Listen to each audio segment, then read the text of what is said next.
दिनै दुलाराय बर' फरायसा आफादनि मोनसे हान्जाया जोंनि बोसोनगिरि खुंथा सर्गियारि, गाहाय नेहाथारि फनेन्द्र बसुमतारी, लोगो आफादगिरि खोरोमदाव औवारी आरो लोगो गाहाय नेहाथारि कास्टम बसुमतारी, जोङो साबा जि टीम भारत सरकारनि मिनिस्ट्रि अफ होम एफेयार्सनि एडिशनेल सेक्रेटारि नर्थ ईस्टनि जि बिबानाव दङ पीयूष गोयल बिथां आरो लोगोसे adviser to north east ministry of home affairs A K Mishra बिथांखौ जोङो लोगो हमो आरो मोनसे 1 घन्टानि मोनसे डिस्कासन क्लियार डिस्कासन जायो आरो बेयाव थांनाय 2020 मायथाइनि 27 जानुवारियाव जालांनाय जि बिटिआर जि सुक्ति बे गोजोन गोरोबथानि 1 नम्बरनिफ्राय लानानै 11 नम्बरसिम जिखिनि दफा दङ बेखौ मावफुंनायनि सायाव गुवारै जोङो डिटेल डिस्कास खालामो आरो जायफोर दफाफोरा मावफुंजाबाय आरो बबे दफाया मावफुंजायाखै बेखौ लानानै जोङो बेयाव डिस्कास खालामदों आरो गुबैयै दिनैनि सावरायनायाव प्राय 1.5 बोसोरनि उनाव बे कभिड परिबेस थांबाय खेबनै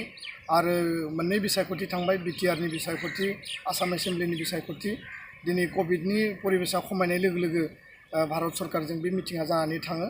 आरो बेयाव गुबैयै भारत सरकारा मावनो गोनां जिखिनि दफाफोर दङ बे साबजेक्टफोरखौ लानानै जों डिटेल डिस्कास खालामदों। गुबै बाथ्राया जाहैबाय जे कार्बि आंलंनि बर'फोरनि एसटि हिलनि जि मर्यादा होनांगौ बेखौ फैबाय थानाय पार्लियामेन्ट सेसनाव दैखांनो थाखाय बा लाबोनो थाखाय जोङो दाबि होदों आरो मानगोनां हम मिनिस्टार अमित शाह बिथांनो जोङो एडिशनेल सेक्रेटारि पीयूष गोयलनि बिथांनि थ्रुयै जोङो मेम'रेन्डाम गथायदों। गुबुन फारसेथिङै आर्टिकेल 280 जि डाइरेक्ट फाइनेन्सनि मेटार दङमोन आरो फरेस्ट राइट एक्ट माने आसामाव थानाय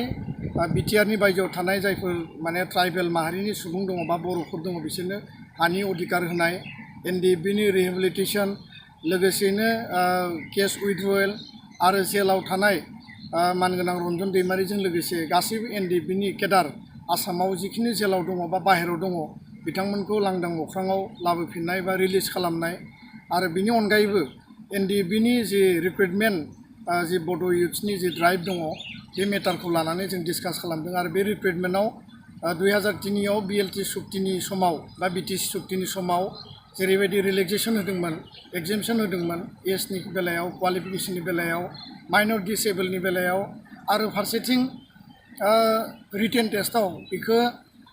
मावफुंनांगौ होननानै बा रिलेक्सेसन होनांगौ होननानै जोङो दाबि दैखांदों। बिनि अनगायैबो फैबाय थानाय समाव भारत सरकार आसाम सरकार बड'लेण्ड सरकार आरो सुक्ति सागानगिरिफोरनि गेजेराव मोनसे ट्राइपार्टाइट मिटिं जानांगौ लोगोसेनो जेसेबां जिखिनि भारत सरकारा गायसननो गोनां सेन्ट्रेलि फान्डेड इन्स्टिटिउसन दङ जेरै central university NIT medical college regional institute of medical science national sports university माने आरो गुबुन गुबुन जिखिनि इन्स्टिटिउसनफोर दङ इनफ्रास्ट्राक्चार दङ बे गासैखौबो मावफुंनायनि बेलायाव 1500 करोड़ जि फाइनान्सियेल पेकेज दंमोन बेखौ गोख्रैनो रिलिज खालामनायजों लोगोसे गुबुन गुबुन जिफोर दफा दङ बे गासैबो दफाफोरखौ लानानै दिनै गोलावै आरो गोथौयै जों सावरायो आरो दिनै पीयूष गोयल एके मिश्र बिथांमोना जोंनो एसुरेन्स होदों जे प्राय जिखिनि 80% स्टेट साबजेक्ट आरो सेन्ट्रेल साबजेक्ट जिखिनि मावफुंनाय जाबाय आरो जिखिनि रिमेनिं दङ बाउन्डारि कमिसननि गेजेरजों बाउन्डारि एक्सटेनसन जानाय जोंहा गहपुरसिम सिमुलुगुरिसिम जि बाउन्डारि एक्सटेनसन खालामनांगौ आरो गुबुन फारसेथिं कार्बि आंलंनि जि इस्यु आरो स्पेसियेल रिक्रुटमेन्ट ड्राइभ आरो जिखिनि मेजर इस्यु दङ बेफोरखौ गोख्रैनो मावफुंनाय जागोन आरो बिनि गेजेरजों 100% गोख्रैनो खम समनि गेजेरावनो भारत सरकारा मानगोनां हम मिनिस्टार अमित शाहनि दैदेननायाव एडिशनेल सेक्रेटारि आरो एडभाइजार हम सेक्रेटारि गासैबो टीम हिसाबै बर' गोजोन गोरोबथा बा बिटिआर सुक्तिनि गासैबो दफाखौ मावफुंनायाव बिथांमोना जोबोद सिरियास आरो जोबोद गोख्रैनो मावफुंनो थाखाय इनिसिएटिभ लादों होननानै जोंनो फोरमायदों। सप्ता खनसे सिगाङाव आसामनि चिफ सेक्रेटारि कृष्ण बरुवा बिथाङा फैनानै भारत सरकारजों सावरायदों आरो बेयावबो रिभिउ मोनसे मिटिं जादों आरो बिथांमोना दिनै जोंनो फोरमायदों आगस्ट दानाव भारत सरकार आसाम सरकार एबसुजों लोगोसे सुक्ति सागानगिरि आरो बड'लेण्ड सरकार ज' लोगो नांनानै मोनसे ट्राइपार्टाइट मिटिं जागोन आरो बेयाव रोखायै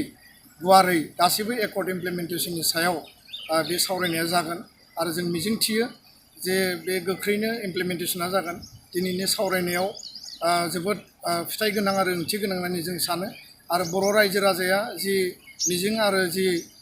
थांखिजों सोमावसारनायनि उनाव बे गोजोन गोरोबथाखौ मोनबाय बे सुक्तिखौ मोनबाय सुक्तिनि दफाफोरखौ जोङो मावफुंनायनि गेजेरजों बर' हारिनि जौगानायनि थाखाय बर' हारि थांना थानायनि थाखाय बर' हारिनि अधिकारनि थाखाय जोङो मावफुंनानै लानांगोन आरो बे मोनथाम मोनब्रै जिखिनि मेजर इस्युसफोर दङ